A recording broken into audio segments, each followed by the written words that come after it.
The Valkyrie Empire had ruled the galaxy for 6,000 years, and in all that time, they had never lost a war. Not once, not even close. They controlled 40,000 star systems, and their fleets darkened the skies of every world they visited. And their soldiers marched in perfect formations that stretched from horizon to horizon.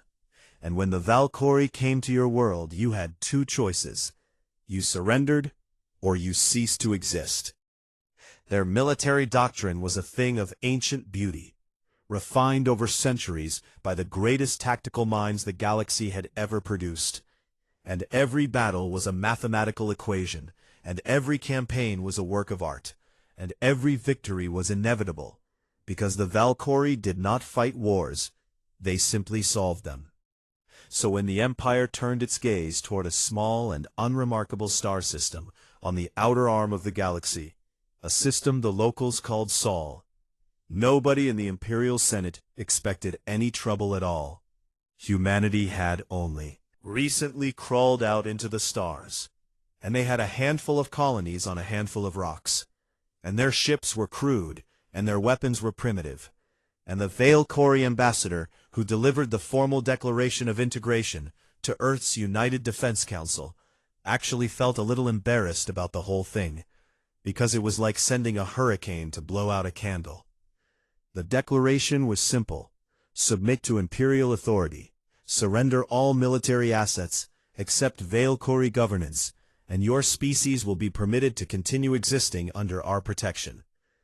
Earth's response was not what anyone expected. The United Defense Council reviewed the declaration behind closed doors for 72 hours, and when they emerged, they did not announce a surrender, and they did not propose negotiations, and they did not beg for mercy. They announced a task force. Now, in any normal war against any normal enemy, this would have meant a fleet of warships, and a corps of soldiers and a general with medals on his chest, and a plan that made sense to other generals.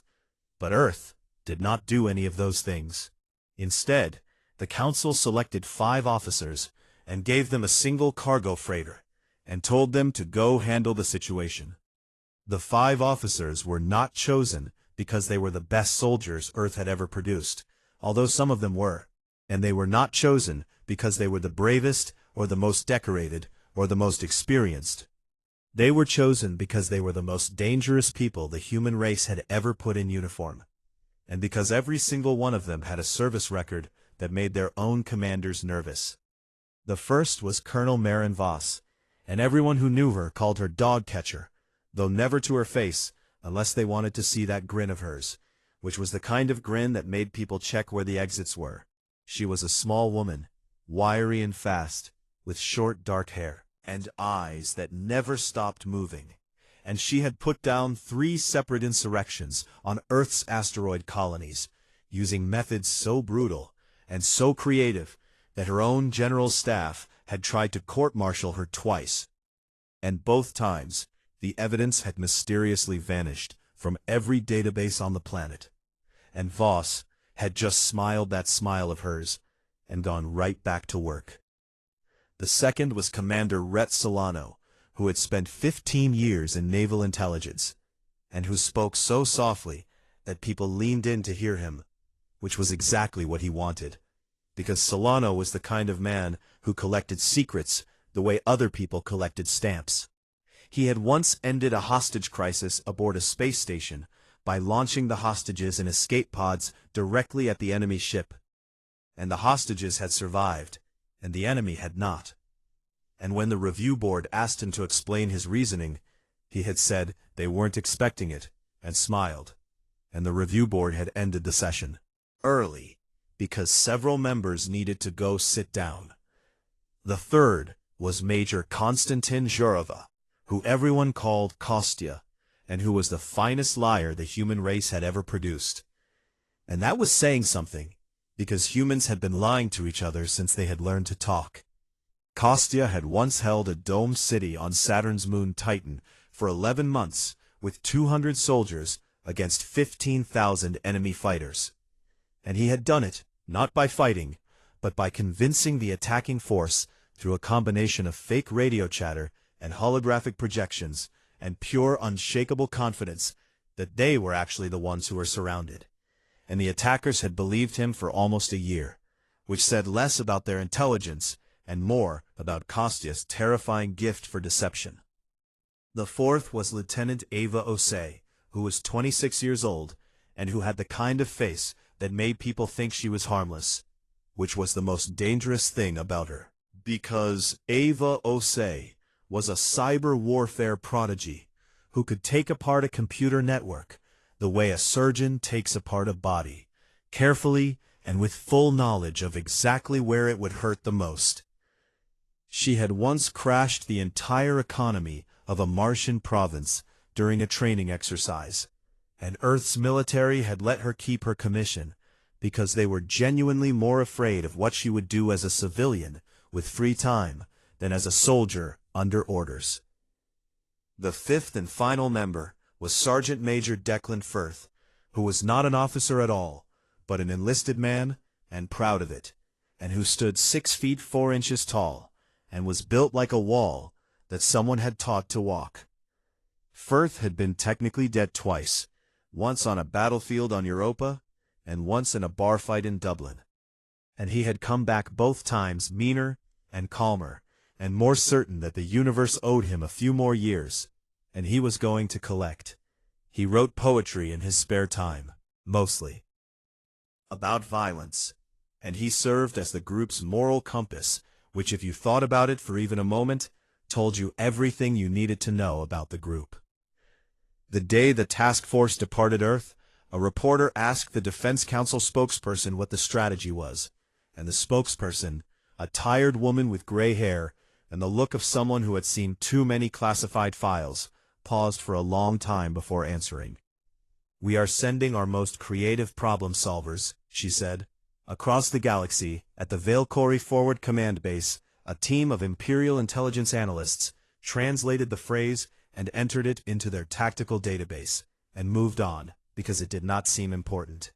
On Earth, the human ambassador to the galactic community, a man named Ewan, who had spent 20 years learning to smile politely at species that could crush him like an insect, watched the broadcast from his office, and then, very slowly and very deliberately, poured himself the largest glass of whiskey he had ever poured, and drank it in one go. He poured a second one. He knew those 5 officers, and he knew what creative problem solvers meant when the Defense Council said it. And he felt something he had not felt in 20 years of diplomacy, genuine pity for the enemy.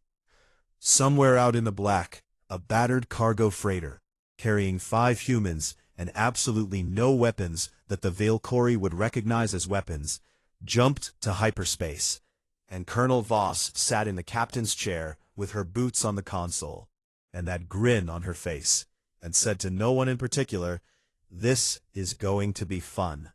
Sergeant Major Firth, who was cleaning a knife that did not need cleaning, looked up and said, "For whom?" Voss laughed and did not answer, and the stars blurred into lines, and they were gone. Supreme Commander Thalvex Orn had been a soldier for 214 years, and in that time he had conquered 11 species and pacified 37 worlds, and earned every medal the Valkyrie Empire had to give, and a few they had invented just for him. He was tall, even by Valkyrie standards, with the deep blue skin and silver eyes of his people, and he carried himself with the quiet dignity of someone who had never once, in his entire life, been surprised by an enemy. That was about to change. Thalvex stood on the command deck of the Imperial Forward Base at the Drenhari Nebula, a station the size of a small moon that housed 200,000 soldiers and 3,000 warships, and enough firepower to crack a planet in half. He watched his sensor screens with the calm patience of a predator waiting for prey. The humans were coming, and he was ready for them.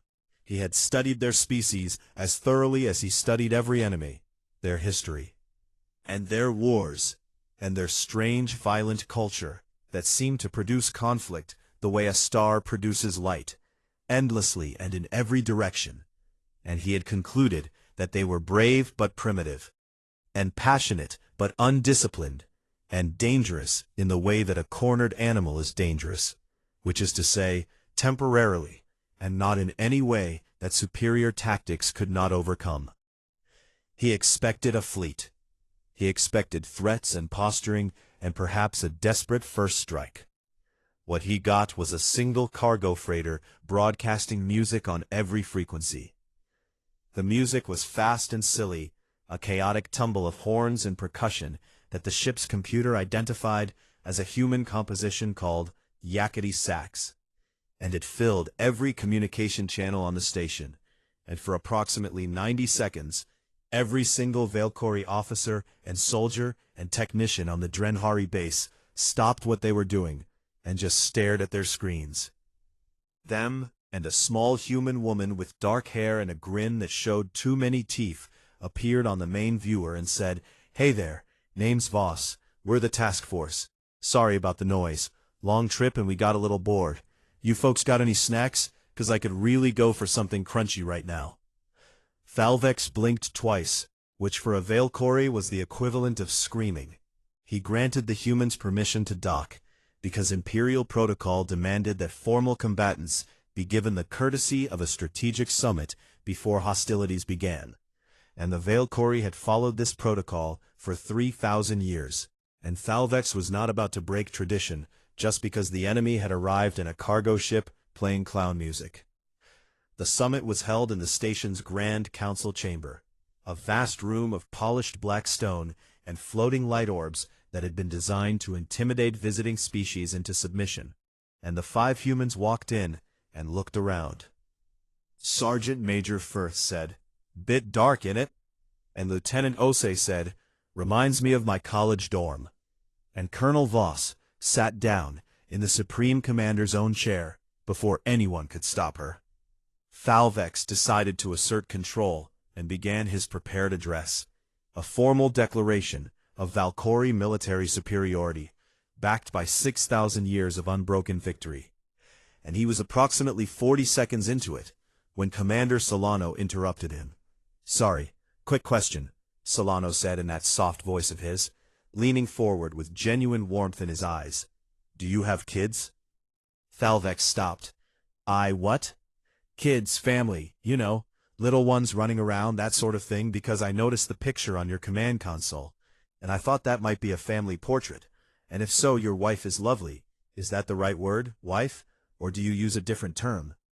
And for the next 2 hours, Commander Solano asked Supreme Commander Thalvex Orn, conqueror of 11 species, hero of the Empire, the most decorated military officer in Valkyrie history, about his childhood and his hobbies, and whether he preferred sunrise or sunset, and what his favorite food was, and whether he had ever had a pet. It was friendly and warm, and Solano seemed genuinely interested, and Thalvex found himself answering because the questions were so unexpected and so personal that his trained diplomatic defenses simply did not know what to do with them. It was only later, hours later, alone in his quarters, that Thalvex realized Solano had extracted more useful personal intelligence in one conversation than most spies gathered in a year, and that every question had been carefully designed to map Thalvex's psychological profile and emotional vulnerabilities. He had been interrogated by a man who smiled like a friend. While this was happening, Lieutenant Osei had asked to use the facilities, because human biology, you know how it is. Valkyrie Guard had escorted her to the nearest sanitation unit, and she had spent exactly 4 minutes inside, during which time she accessed the station's environmental control network through a maintenance terminal that the Valkyrie had not thought to secure, because who would hack a bathroom? She changed the ambient lighting throughout the station to a very specific shade of pink, a shade that human psychological research had shown induced mild calm and gentle confusion in most carbon-based life forms. And she reprogrammed every food synthesizer in the station's mess halls to produce only one item, a soft, sweet human dessert called pudding. Vanilla pudding specifically. 6 hours later, a Valkyrie lieutenant filed a report noting that something about the station felt strange, but he could not identify what. And also that the mess hall seemed to be malfunctioning, and his entire platoon had eaten nothing but a mysterious beige substance for dinner. Unpleasant. It was deeply concerning. The report was filed and forgotten, because by that time, Major Zhirova had already begun his own operation. Kostya had requested a tour of the station's war museum, a vast gallery of artifacts and trophies from the Empire's many conquests. And his Valkyrie guide had been proud to show it off, because the museum was one of the jewels of the Imperial military, and every piece in it represented another enemy that had knelt before Valkyrie might. Kostya had walked through the museum, nodding and asking polite questions, and then very casually, in the tone of someone mentioning the weather, he had said to a passing group of mid-ranking officers, "I heard the Senate is planning to replace your Supreme Commander after this campaign. Something about a vote of no confidence, but you probably already knew that." He had fabricated the entire thing, on the spot. Specific vote counts, specific senators, specific dates, and he had delivered it with such absolute conviction that not one of the 6 officers who heard it doubted him for even a moment. Within 24 hours, 3 separate Valkyrie intelligence cells were investigating the claim, and Thalvex began receiving encrypted messages from political allies back on the homeworld, asking if the rumors were true. And the Supreme Commander, who had been preparing for a military campaign, now found himself fighting a political crisis that did not exist. That evening, Thalvex called an emergency meeting of his admirals, and stood before them in the war room, surrounded by holographic maps of fleet positions, and supply lines, and strategic projections, and he asked one question: what are they doing? No one answered. They had tactical models for every form of warfare: direct assault, and siege warfare, and orbital bombardment, and economic blockade, and guerrilla insurgency, and 100 others, refined over millennia of conquest. A category for an enemy that showed up in a cargo ship playing comedy music and then attacked your lighting systems and your lunch menu and your political stability simultaneously. Admiral Kreveth, the oldest of the assembled officers, said, "Perhaps they are simply incompetent." Thalvex shook his head slowly and said, "Incompetent enemies do not make you feel like the ground is moving beneath your feet." Back on the cargo freighter that night, Colonel Voss sat with her boots up and a cigarette in her hand, a violation of 6 different shipboard safety regulations that nobody was going to mention to her. And Sergeant Major Firth leaned against the bulkhead and said, "So what's the actual plan here, Colonel?" Voss took a long drag and exhaled, and that grin spread across her face like a crack in glass. "The plan, Declan, is that right now, every officer on that station is looking for our plan. They are running simulations and analyzing data and trying to figure out what we are going to do next. And that search, that desperate need to find the pattern, that is the weapon." She tapped Ash onto the deck. "While they are looking for the plan, we are going to take everything that is not nailed down, and then, Declan, we are going to take the nails." Firth considered this for a moment. "And if they figure it out?" Voss laughed, short and sharp. "Then we will do something else. That is the part they will never understand. We do not have a plan. We have a talent for making it up as we go, and no amount of 6,000-year-old military doctrine can prepare you for 5 people who are genuinely just winging it." She stubbed out her cigarette and stared at the stars through the viewport. "Besides," she said quietly, "the best part has not even started yet." 3 weeks into the war, the Valkyrie Empire had not fired a single shot, and this was not because of any ceasefire or negotiation or moral objection. It was because Supreme Commander Thalvex Orn could not figure out what he was supposed to be shooting at. Every time he committed to a strategy, the humans did something that made it irrelevant, and every time he adjusted to their new behavior, they changed again. And he was beginning to feel like a man trying to catch smoke with his bare hands. The first major operation came to be known in Valkyrie records as the Container Incident, though the humans just called it the box thing. Colonel Voss ordered 10,000 empty cargo containers deployed across the Verath Corridor, the most critical hyperspace lane connecting the Empire's forward bases to its core supply worlds. And then she broadcast a message on every open channel, announcing that each container held a human quantum mine, a weapon of such devastating power that a single detonation could collapse a hyperspace lane permanently. The Valkyrie had never heard of a quantum mine. This was because quantum mines did not exist. But the Valkyrie did not know that, and they could not afford to take the risk. So Thalvex ordered a full scanning operation, every container examined one by dedicated sensor teams, while the fleet held position and waited. It took 11 days. 11 days during which 10,000 soldiers and 200 ships did nothing but scan empty metal boxes, while Colonel Voss used the unguarded secondary hyperspace lanes to bring in Earth's actual fleet, 60 warships that had been waiting quietly 3 systems away, and reposition them into a flanking posture around 3 of the Empire's most important supply worlds. By the time the Valkyrie confirmed that the containers were empty, and the quantum mines were fiction, and the whole thing had been an elaborate bluff, the damage was done. And Voss was already on to the next thing. Commander Solano, meanwhile, conducted what would later be studied at every military academy in the galaxy as the single most confusing diplomatic maneuver in recorded history. He contacted the governor of a Valkyrie border province called Kethrin, and in a formal transmission, complete with diplomatic seals and legal language, he offered Earth's complete and unconditional surrender. To Kethrin specifically, not to the Empire, just to this one province. Governor Melath of Kethrin was not at war with Earth, had never been at war with Earth, and was not even part of the military campaign. And she spent the next 5 days in a state of bewildered panic, trying to determine through official channels whether her province had somehow accidentally declared war on the humans without her knowledge. She filed 17 separate inquiries with the Imperial Senate and the Military Admiralty and the Bureau of Colonial Affairs.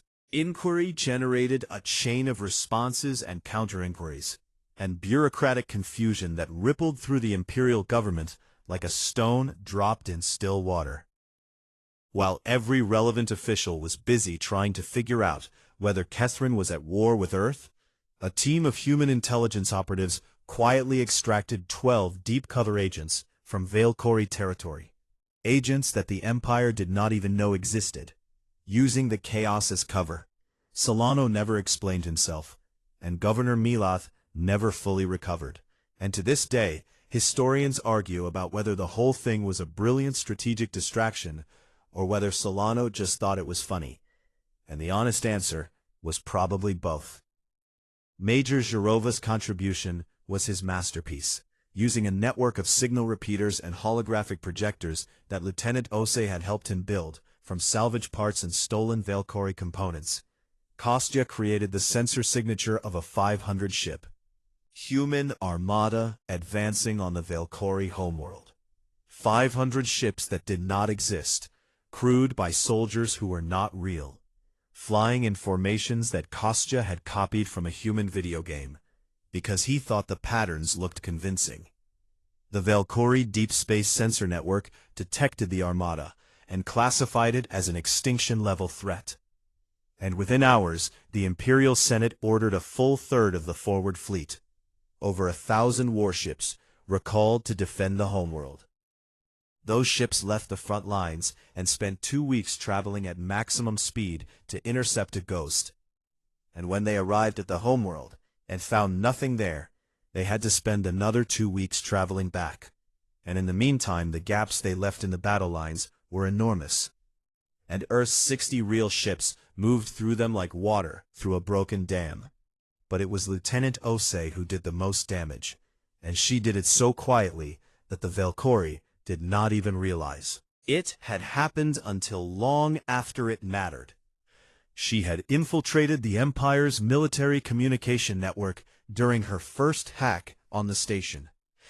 And she had not sabotaged it because sabotage was obvious, and obvious was fixable. Instead, she introduced a micro-delay of 0.3 of a second to every single message that passed through the network. 0.3 of a second. In casual conversation, you would never notice it. In administrative communications, it was invisible. But in coordinated fleet combat, where ships needed to maneuver in perfect synchronization, and fire in precise volleys, and respond to commands in real time, 0.3 of a second was the difference between a well-oiled war machine and a stumbling mess.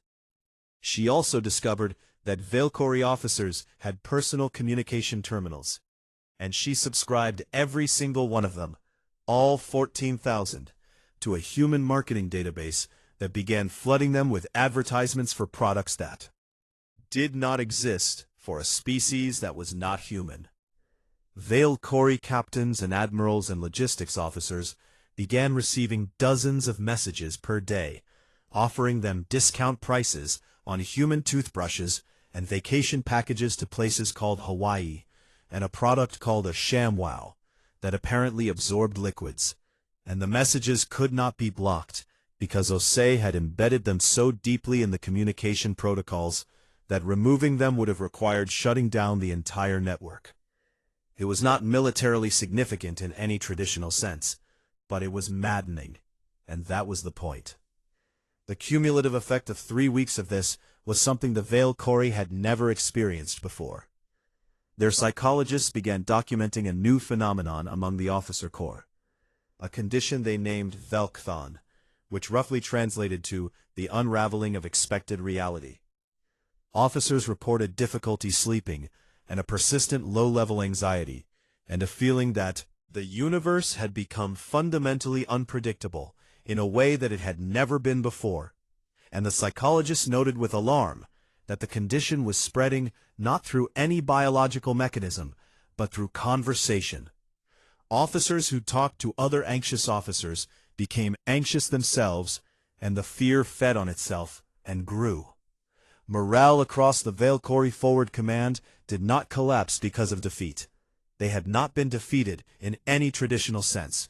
It collapsed because of incomprehension. Soldiers could handle losing. They had been trained for that possibility even if it had never happened.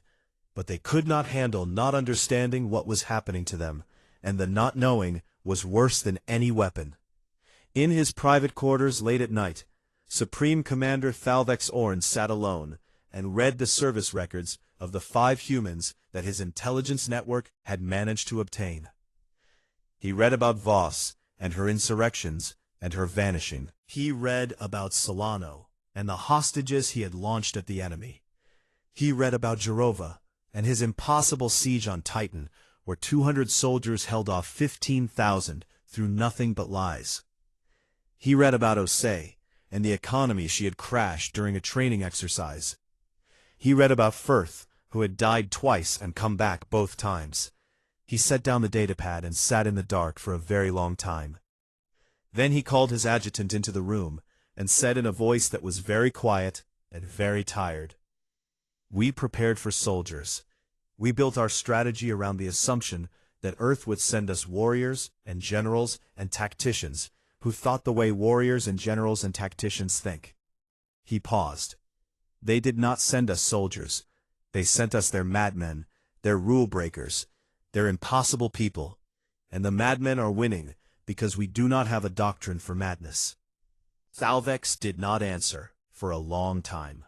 During a resupply stop, Sergeant Major Firth encountered a young Valkyrie ensign who had been separated from his unit during the confusion of a fleet redeployment, and the young soldier was frightened and alone, and clearly expecting to be captured or killed. Firth sat down next to him, shared his rations, taught him 3 Irish drinking songs, and told him the war was foolish and that he should go home to his family if he could. Then he gave the ensign a bottle of human whiskey and a handwritten note on actual paper addressed to Supreme Commander Thalvex that read simply, "Good lad you have got there. Shame about all this. D. Firth." The ensign made it back to his unit, and the note was delivered to Thalvex, who had it analyzed for toxins, and coded messages, and psychological warfare triggers. It was just a note from a kind man who felt sorry about the war.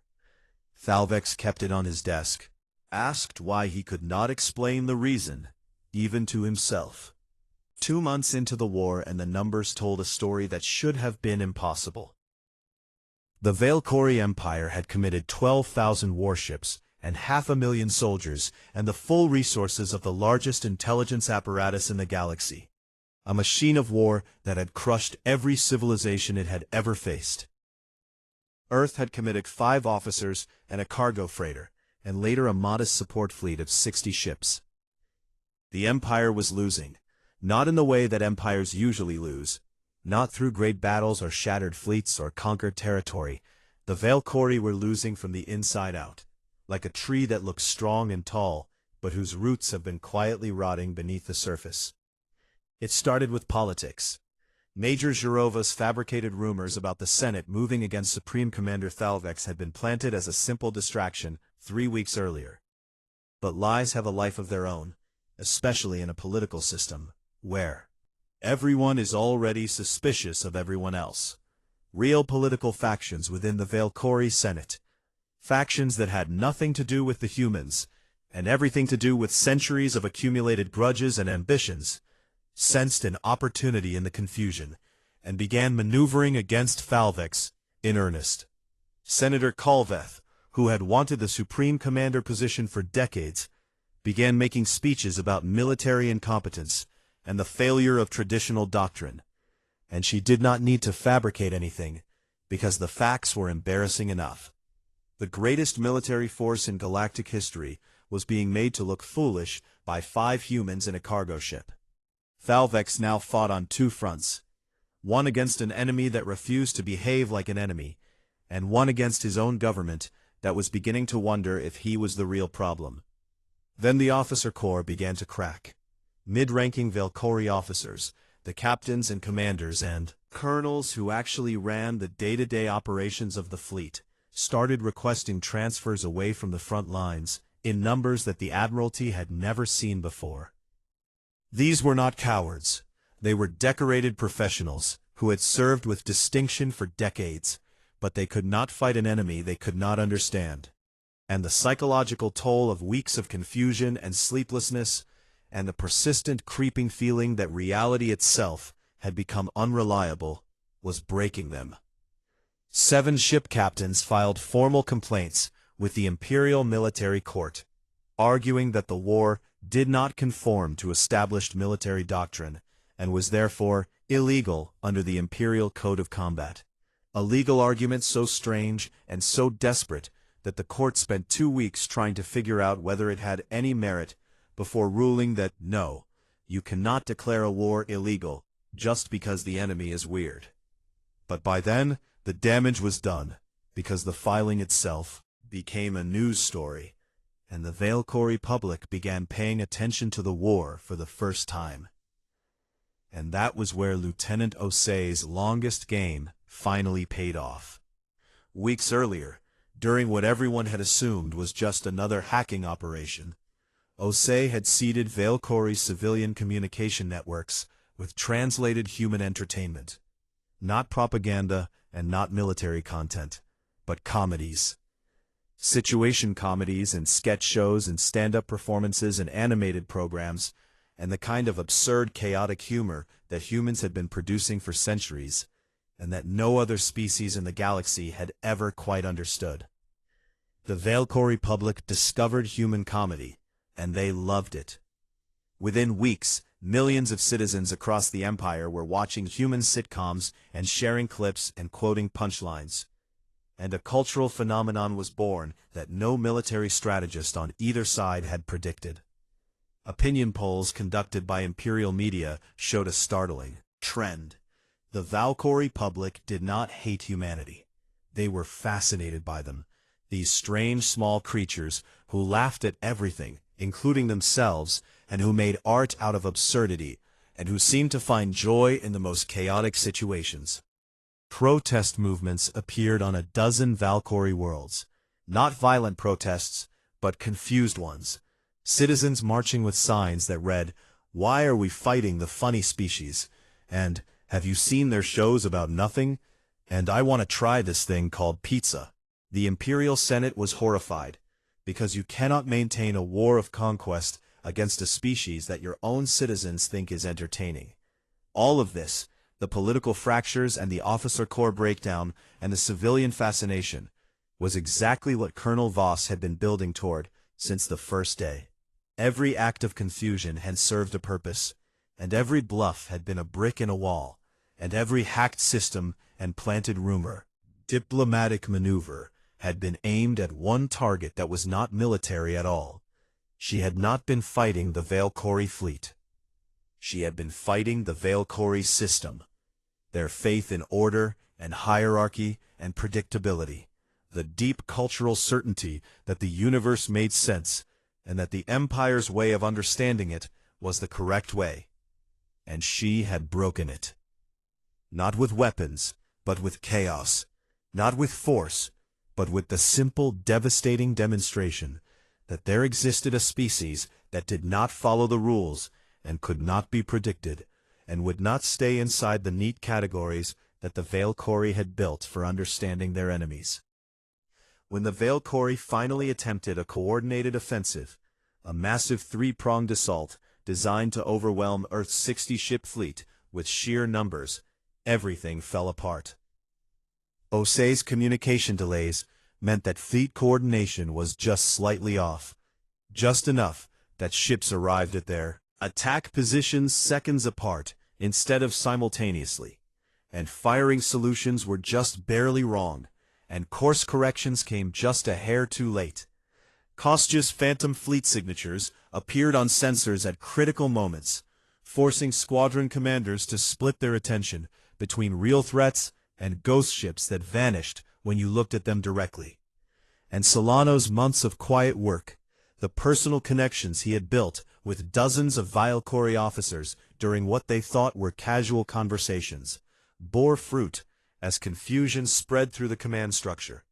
Because several of those officers now trusted Solano more than they trusted their own chain of command. And when conflicting orders came through, they hesitated. 3 destroyer groups received contradictory commands from different admirals, and in the chaos of the moment, with sensors full of phantom ships and communications running just slightly too slow, they fired on each other. Then 12 seconds before they realized the mistake and ceased fire. But 12 seconds of friendly fire between 3 destroyer groups was enough to shatter the offensive's momentum completely. Earth's 60 ships, real ships with real weapons, crewed by real human sailors who had been waiting patiently for exactly this moment, engaged the disorganized remnants and won a decisive tactical victory. Not through superior firepower, because they were outgunned 40-1. Not through superior numbers, because they were outnumbered beyond any reasonable calculation. They won because the Valkyrie could not coordinate a response, and an army that cannot coordinate is not an army at all. It is just a collection of very expensive ships flying in the same general direction. It was the first major naval defeat the Valkyrie Empire had suffered in 800 years. The Senate recalled Supreme Commander Thalvex within the hour. Command deck surrounded by the wreckage of his tactical displays and the stunned silence of his surviving staff, and he read it once and set it down and nodded. He had known it was coming. As he walked off the command deck for the last time, he passed the screen where he had kept Sergeant Major Firth's handwritten note, displayed. "Good lad you have got there. Shame about all this." His adjustment asked why he had kept a note from the enemy on his command deck. Thalvex stopped and looked at the note for a long moment. "Because it is the only honest thing anyone has said to me during this entire war," he said, and he walked away. In the quiet that followed the battle, Colonel Voss stood on the bridge of her cargo freighter, which had somehow survived 2 months of war without a scratch, because no one had ever considered it a threat, and looked at the scattered remains of the Valkyrie offensive on her sensor screen. Sergeant Major Firth stood beside. "They will come to the table now," she said. "Aye," Firth said, "they will. Good, Voss said, and for the first time since the war began, the grin was gone from her face, and she just looked tired. Because I am very ready for this to be over, Declan. Firth looked at her, and saw something he had not seen before in all the time he had known her. Not guilt exactly, but something close to it. The weight of having broken something ancient and proud, and knowing that it had been necessary, but wishing it had not been. You did what you had to, he said. I know, she said. That is the part that keeps me up at night. The Vale Corey Senate agreed to negotiations on a cold morning on their homeworld, when the twin suns hung low and pale in a violet sky, and the great capital city of Ale Varath stretched out in every direction, like a monument to 6,000 years of civilization. They expected Earth to finally send proper diplomats, serious people in serious clothes who would speak the language of treaties and compromises and carefully worded agreements. Earth sent the same 5 officers. Colonel Voss walked into the Senate chamber, a cathedral of carved stone and living crystal that had stood for 3,000 years, a room where the fate of entire species had been decided with a word. Wearing the same jacket she had worn for the entire war, the one with a coffee stain on the left sleeve, and a small burn mark where she had once dropped a cigarette, and she was carrying a folding metal chair under one arm. She set the chair down in the middle of the chamber floor and sat in it, and crossed her legs, because she did not trust fancy alien furniture, and she had said so out loud as she walked in, and several Vale Corey senators, who had been preparing to look dignified and formidable, found themselves instead processing the fact that this small human woman had just rejected 3,000-year-old crystal seating because it looked uncomfortable. Commander Solano stood behind Voss and smiled at every senator in the room, one by one, that warm, steady smile that was somehow more threatening than any weapon, because every Vale Corey in the room knew what that smile meant now. Major Zharova stood by the door, looking bored, which was exactly the look he wanted, because a bored Kostya was a dangerous Kostya. It meant he had already figured out every lie he might need, and was just waiting to see if any of them were necessary. Lieutenant Osei sat on the floor with a small human computing device on her lap, and her fingers moved across it constantly. Senators noticed this, and tried very hard not to think about what she might be doing to their networks at that very moment. Sergeant Major Firth stood at attention near the back of the room, with his hands clasped behind him, looking for all the world like a man attending a church service, patient and calm and enormous. Voss spoke first. "Right," she said. "Here is what Earth wants. Mutual recognition of borders. You stay on your side, and we stay on ours. Open trade agreements, because honestly, you people have some beautiful art, and we have something called coffee that I think you are going to love. Full exchange of prisoners on both sides, no questions asked, and a formal non-aggression pact that says neither of us starts this nonsense again." She paused. That is it. The Senate chamber was silent. First Speaker Yavith, the highest-ranking member of the Vale Corey government, leaned forward in her seat, and her silver eyes were narrow with suspicion. "You are not demanding reparations," she said. "No. RUI. You are not claiming our territory. No. You are not imposing governance structures, or demanding military concessions, or requiring us to disarm. No, no, and no." "Then what?" Yaveth said, and there was genuine confusion in her voice. The confusion of someone who had spent her entire life in a system where victory meant domination, and could not understand a species that did not operate that way. What was the point of all of this? Voss looked at her for a long moment, and then the grin came back, but it was softer this time, and a little sad. "The point," she said, "was to make sure you understood something. You came to our door, and you told us to kneel, and we needed you to understand that we are not a species that kneels, not for you, and not for anyone. And we needed you to understand that in a way that would stick."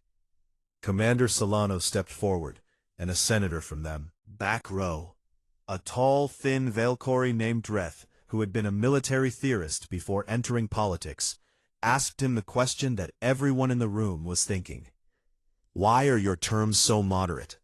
After everything you did to us, after the humiliation, and the defeats, and the chaos, you could demand anything. Why are you not demanding everything? Solano smiled that smile.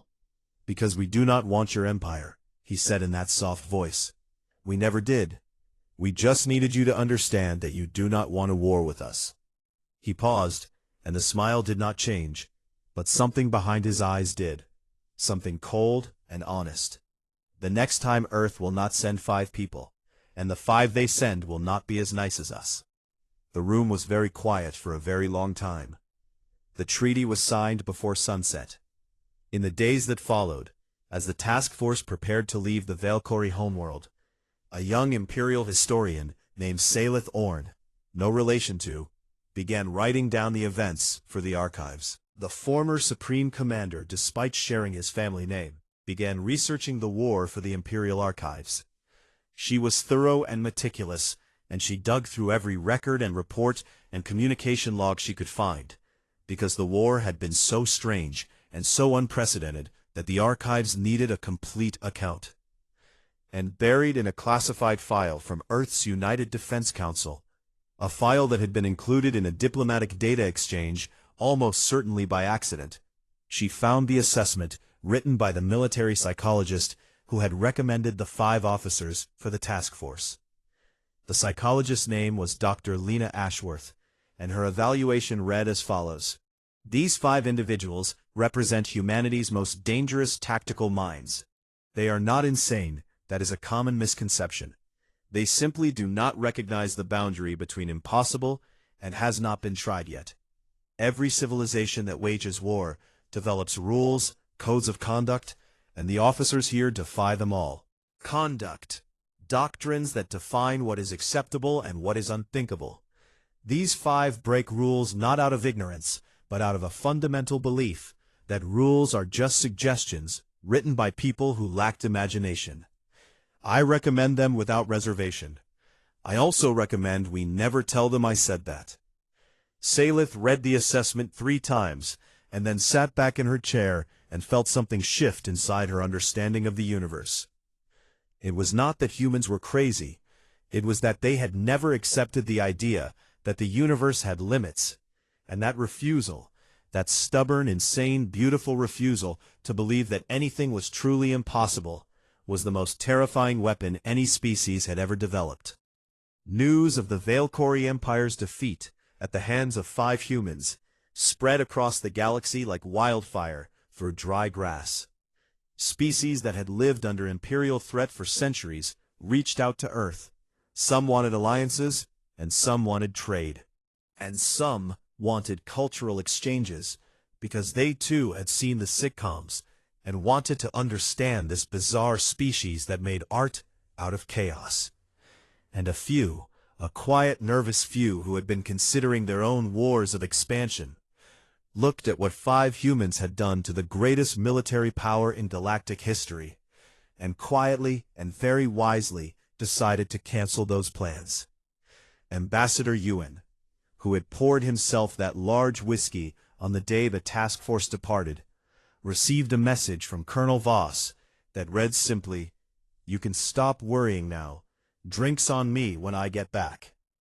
He poured himself another whiskey anyway, a celebratory one this time, and allowed himself to feel something he had not felt in a long time.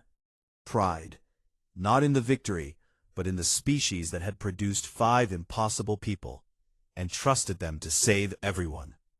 On the battered cargo freighter heading home through the quiet dark between stars, Colonel Voss sat alone in the cargo bay, with the lights dimmed, and the hum of the engines the only sound, and she stared out the viewport at the stars that streamed past in long white lines. Sergeant Major Firth found her there. He did not say anything at first, because he had known Voss long enough to know when she needed silence and when she needed company. And right now, she needed both. He sat down beside her, on an overturned supply crate and waited. "Do you know what scares me, Declan?" she said after a while. "Tell me." "It is not the Valkyrie. It was never the Valkyrie. What scares me is that Earth looked at the entire galaxy, at all the threats, and all the dangers, and all the unknowns out there in the dark, and they decided that we were the right people to send." Firth considered this. "Aye," he said, "that is a bit terrifying when you put it that way." "What does it say about us?" she said. "What does it say about our species that when the moment came, the best answer we had was 5? People who do not know how to follow rules." Firth was quiet for a moment, and then he said, "It says that we are a species that survives, that when the storm comes we do not hide from it. We do not try to outrun it. We send our wildest souls into the heart of it, and we trust them to find a way through." He paused. "And we did find a way through, and we brought everyone home. And that Marin is the poem I am going to write tonight." Voss looked at him, and for just a moment the grin was back.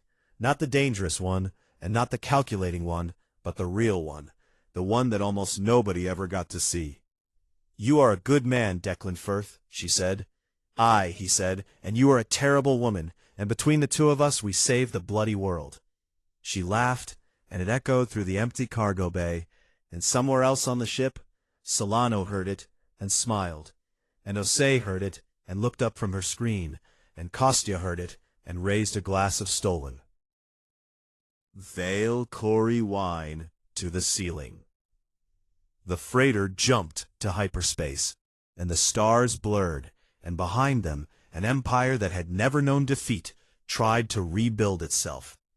And ahead of them a small blue world, on the edge of the galaxy, waited for its mad children to come home.